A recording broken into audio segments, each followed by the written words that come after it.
So A minus 1 is another matrix such that A minus 1 times A will give us the identity. Take A minus 1 and times it by A will give us the identity. So this matrix has an inverse. We should find out what it is. So give us the identity matrix.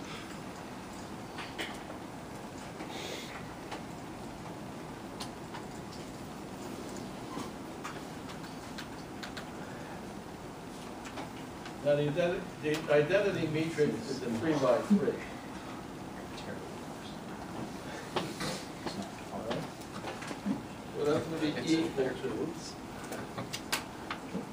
M inverse of this.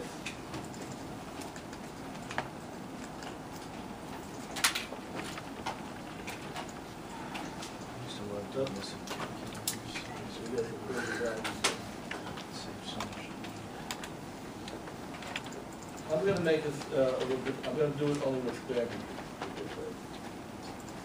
It's only it's only a fourth block with square root. I'm going to make this a square matrix. I'm going to add a little column to it.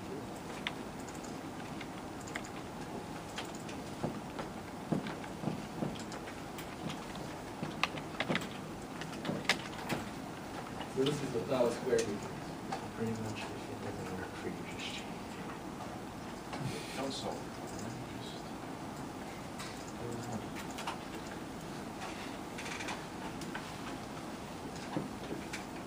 it's not as leak.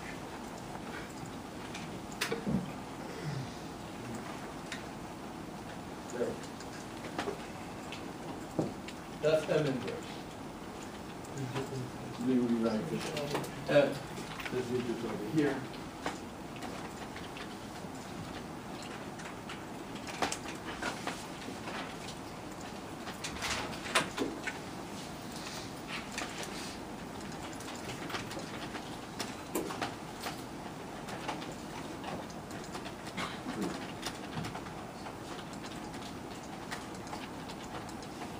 And 2, 1, 0.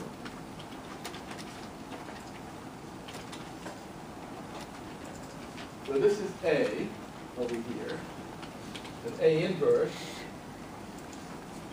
is equal to this. 0, 0, 1. 1 minus 2, 3. And minus 1, 3 and 5, minus 5. Now, let's see what happens when we multiply these two. When we multiply these two, we should get the identity.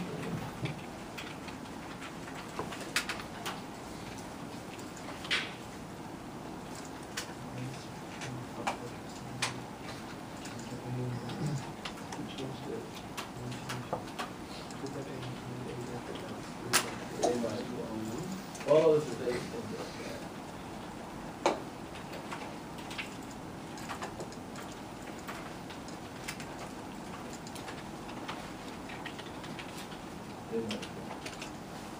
This is all A minus 1.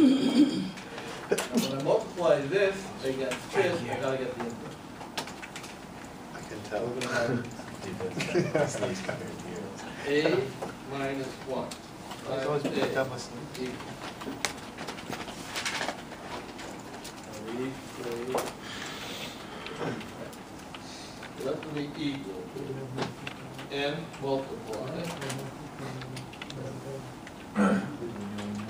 the inverse, which is over here,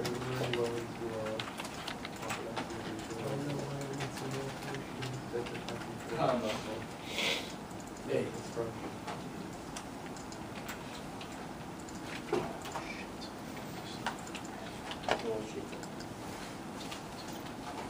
This is 0. Just the computer. This is minus 4.4, minus 16. Minus 16. That's 0. round off the computer.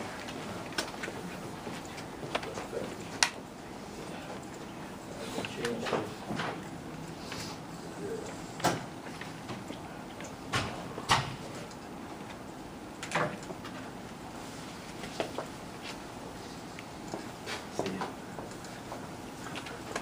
You have to press Control Shift Enter after you click OK. Control, Shift. Now do. Now Control Shift Enter.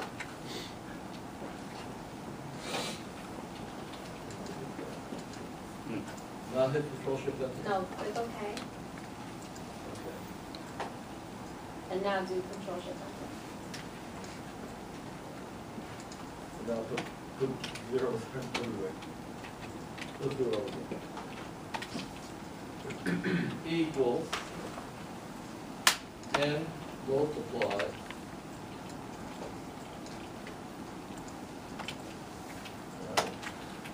this matrix, the inverse, comma this matrix. Control Shift Enter. This is the same as we got. But this is effective, this really means true. This is minus 4 over 10 to the 16th power. 10 to the 16th power. Very large number. Right? Beyond the trillions. That's in the giga. We lost our thing.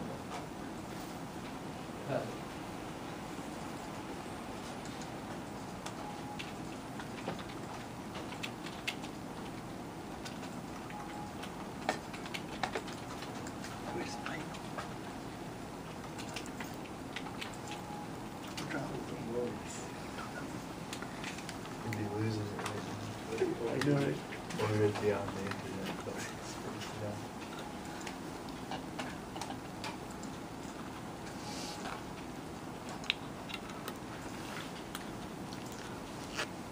It's not on.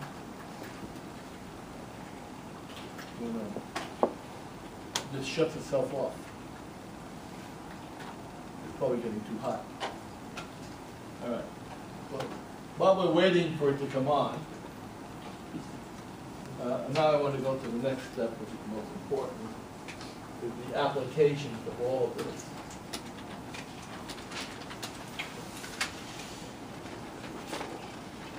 And we'll start with a problem where we have to solve two equations with two unknowns. All right? Suppose we have the following equation. 3x plus 2y is equal to, well, better yet, better than that. Let's actually solve the problem first.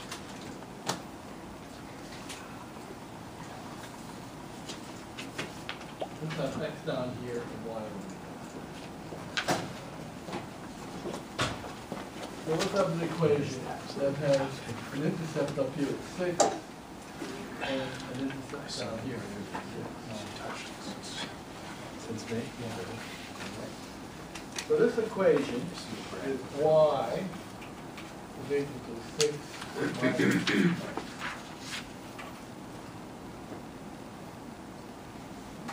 Now let's have another equation over here, which is a 2. Now, in this one, when x is equal to 4, x is equal to 2, y is equal to 4.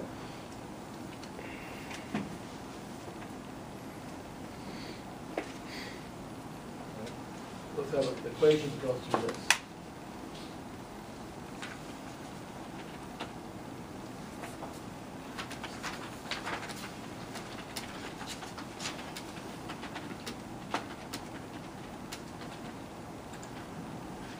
Now, this equation will have the following slope. This is 2, and this is 2, has a slope of 1. So this equation will be y equal to 2 plus x.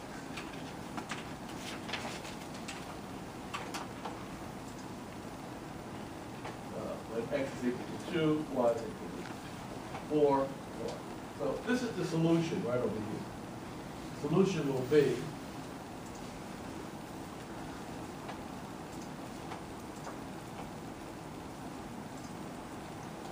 two, four. X equals 2.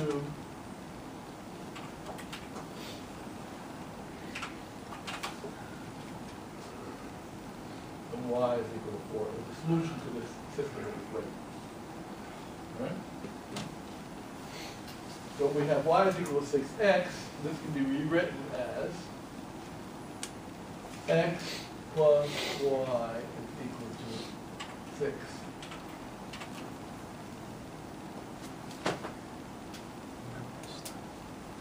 Now this one can be written as x minus y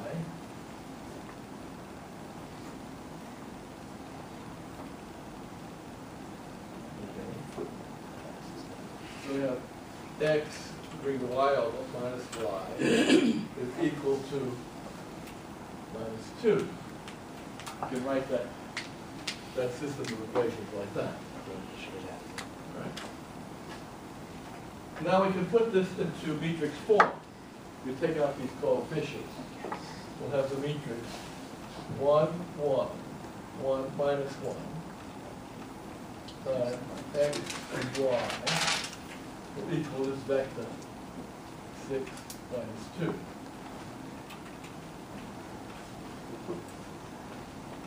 We get this, if you multiply this row by this column, you'll get that.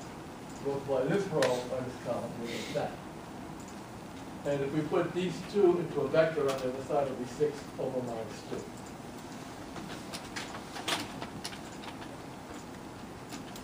Everybody follow that? Yeah. Okay? Now, we'll call this matrix A. We'll call this matrix C. You can call it that. So then we'll call this B.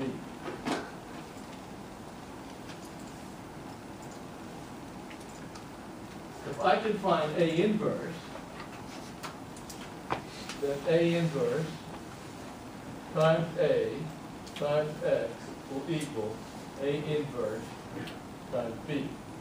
I'm just multiplying both sides of the equation by A inverse. Matrix multiplication.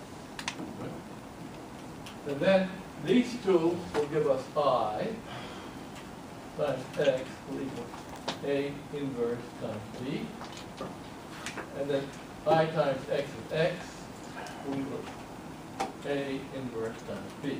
And that should give us the solution to that system. So let's try to do that using our software. We can get this projector back.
So our A matrix is 1, 1, 1 minus 1.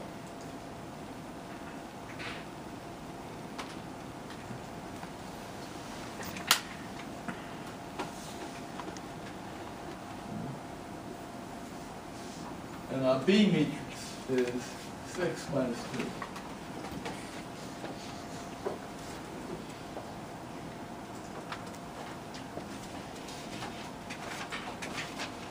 Yeah. So let me start in another sheet.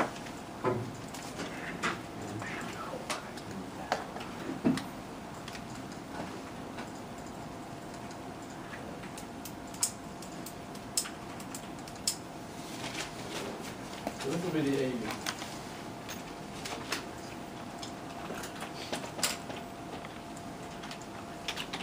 One, minus one,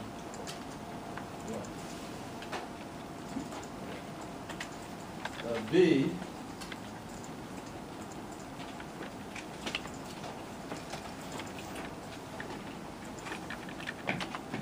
is going to equal to 6 minus 2.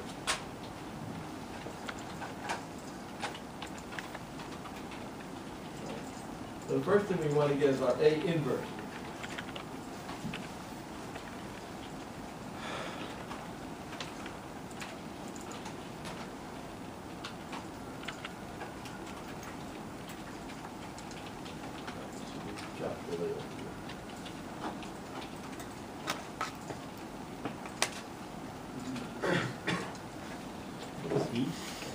That's going to be this thing over here.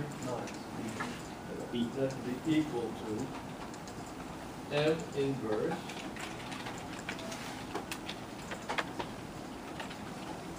this.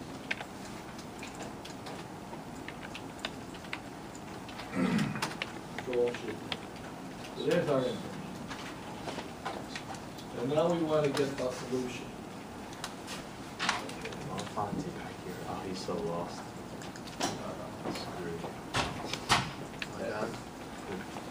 Fail. X is going to be equal to Okay, so that's the that. And Y will equal, so we're going to put our solution over here. And that's going to equal A inverse, let me make multiplication. Oh my gosh. Told you. A inverse, comma, times B.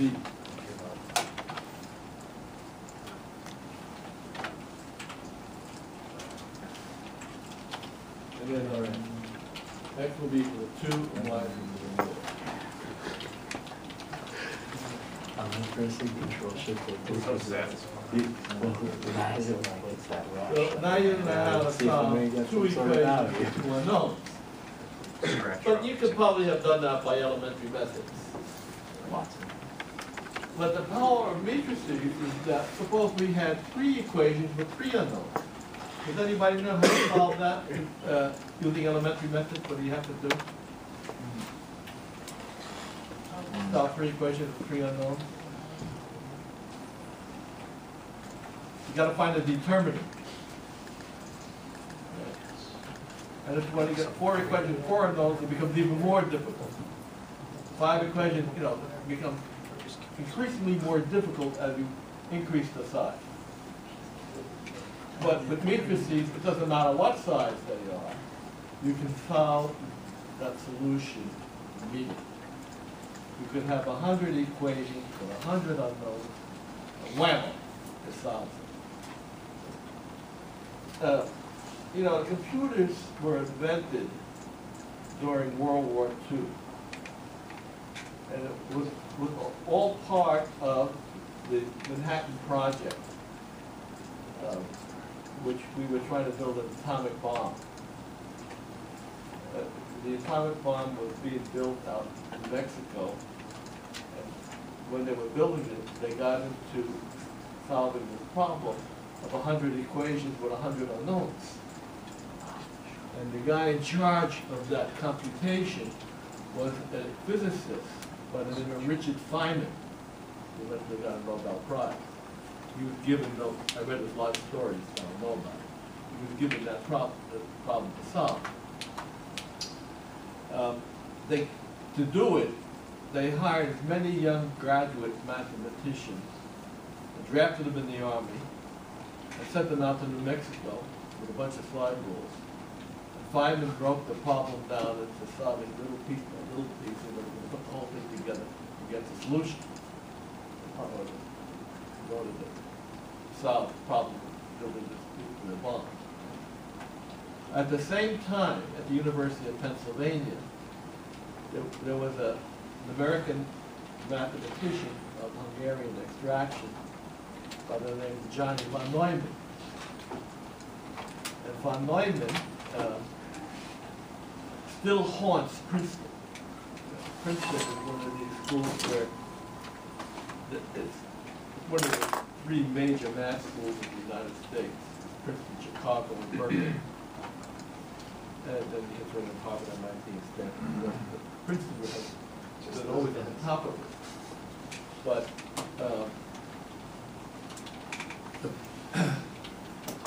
during World War II, there were two, besides von Neumann there was Einstein. And they were working on a computer. They were trying to build a computer. And one day, von Neumann actually met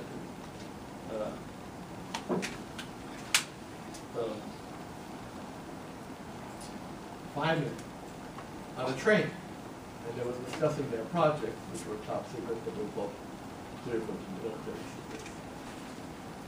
So they got the idea of solving that 100 by 100 problem using a computer. And they were building the first computer, I think it was called ENIAC or something like that, at the University of Pennsylvania. Well, that first computer was a monster. It was huge, and they used vacuum tubes in it. So they always felt that it'd be a miracle to get the thing running long enough without some vacuum tube burning out before they get the problem solved. But somehow they got it to work to solve that system. And after that, the development of computers really took off. Everybody began to see the importance of having a computer. And before that, we didn't even have machines that could multiply. There were three, during World War II, there were like 3 machines in the whole United States that could do a multiplication. They had one in New York up at Columbia, one in Chicago, and one out on the West Coast. And my former boss at the UN, who was an economist during the war, and he shared an office with Douglas, Carl Douglas, he was also Senator Douglas, was telling me that they had one repairman for those 3 machines. And he used to take the train from the East Coast to the West Coast and back. And he'd come to New York and he'd fix the Columbia machine, then he'd get on back on the train, go to Chicago, fix the Chicago machine, get to San Francisco, fix that one, and then come back again. Do the same thing, maintain it. That was his job. So we've come a long way. I'm 75. I've seen a lot of changes in technology over the years. I first got into computers in 1963, and at that time, they weren't nearly as sophisticated as they are now. The first computers I really got to know was a borrowed B5000, and it only had a 32 word memory, 32,000 word memory. So you can imagine the change that they had over the years is tremendous. But now we can do this in Excel, triviality. Any size, systems of linear equation, just so easy. And they have the functions built in. We could multiplication, we could inverse, solve anything. Very nice. Now, why do we want to know this? Because there are two big applications for this in economics. The first application is what we call input-output analysis. That's the most important, one of the most important contributions to economics was made by input-output economists. I think that I showed you at the beginning of the semester what we had put out on the table for the United States, didn't I? Do you remember it? Well, then now's a good time to look at it. And we're gonna see how we apply these.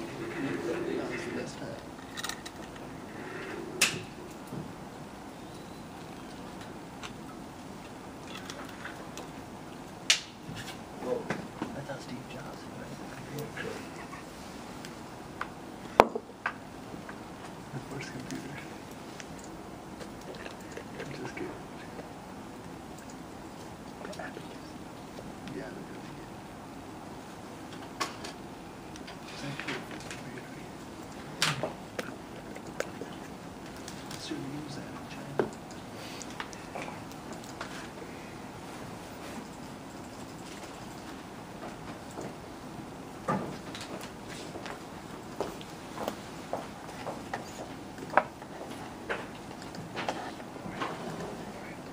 Why?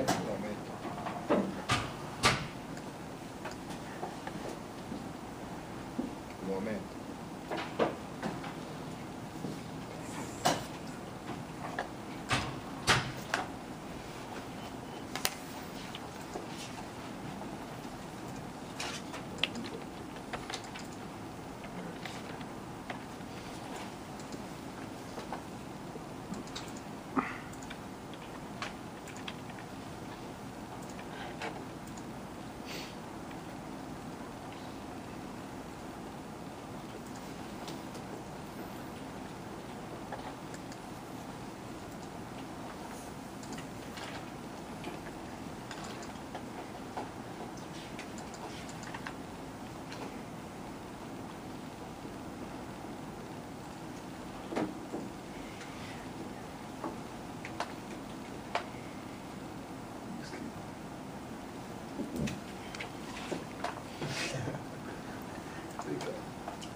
I'm sleeping. Now it's time for time. You gotta look at the input.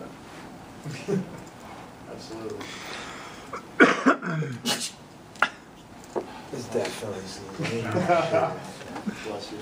Thank you.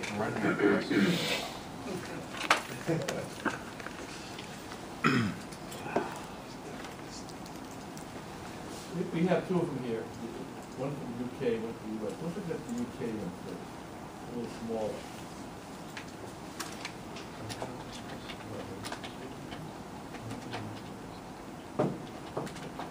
This is industry by industry metrics. Basic prices of 2004. This is for the United Kingdom. Let me just scroll down here for a minute and see how many sectors we have.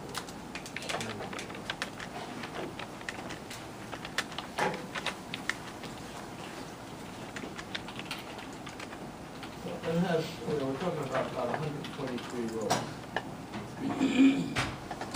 And roughly the same number of towers.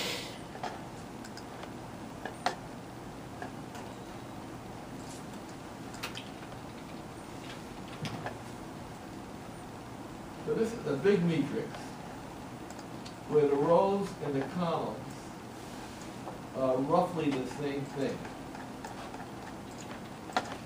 Same thing. For example, the first column is agriculture. The first column row here is agriculture. The second one is forestry and planning. The second one is forestry and planning. It's a big square matrix, right? But numbers. Now, let me just give you a little more background on this. This kind of economic analysis was invented by a Russian immigrant by the name of Vasily Leontiev, who came here before the war. And he taught at Harvard for many years. And he invented this kind of way of looking at things, which in fact was pretty much the way the Soviet economists looked at it. Because Soviet economics was real economics. They were only interested in real units to produce. They were not interested in money or prices.